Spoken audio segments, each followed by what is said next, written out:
Oman qabu hiyyeessa ta'uu bira dabarfatee waan lafa ofiitti hin qotu hin qabu jechuudha. Kanarraa kan ka'e sangaa waan hin qabneef jechuudha. Sangaa nama biraa waliin walitti qamadamee qotuudhaaf waan qabu. Kanaaf ofuma isaa bakka sangaa tokko seenee sangaa nama biraa waliin qota jechuudha.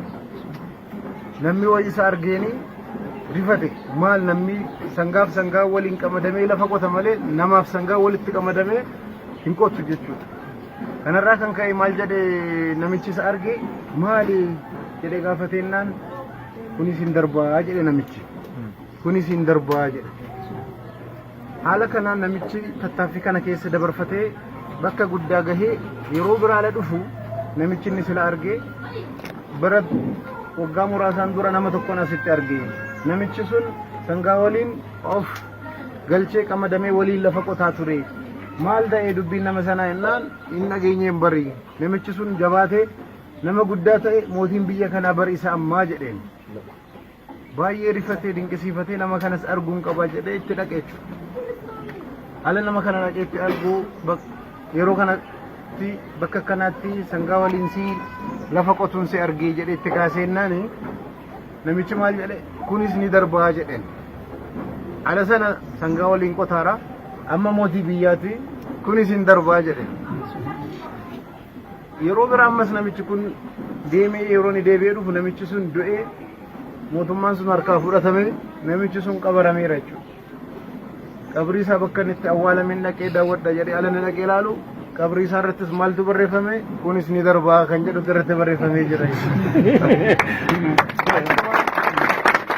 Achumaan namichi immoo kun immoo maal jechuudha ala sana rakkinni kun darbee wanni biraa dhufaa sunis hin darbaadha. Kun immoo maal jechuudha jedhee baay'ee dinqisiifate jechuudha. Yeroo biraa ammas ala ni deebi'u mee qabrii nama sanaan ziyaara jedhee alatti dhufu karaa abbaa jedhamee qabriinis bakka sanaa fuudhamee lafa duwwaa jira jechuudha.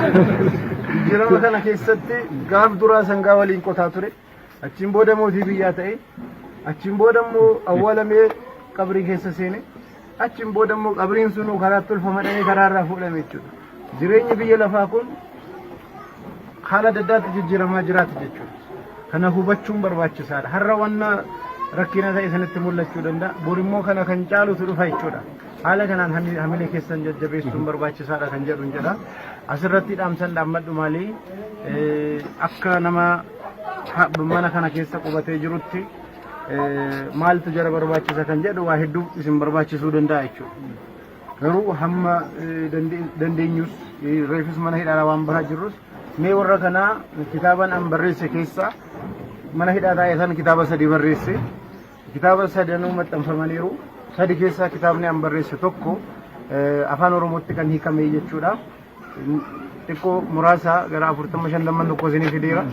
Wal hirkaa fufuudhaa kitaaba kanas dubbisaa jechuudha.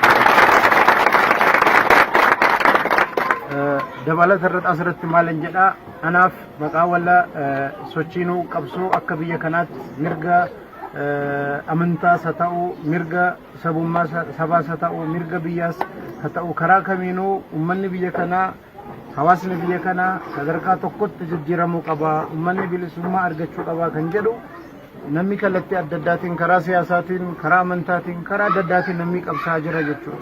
Nu gaafa dura jalqabnu akkuma isin odeeffannoo qabdanutti mirgi uummata keenya biyya kana keessa jirku karaa amantaatiin wanni jiru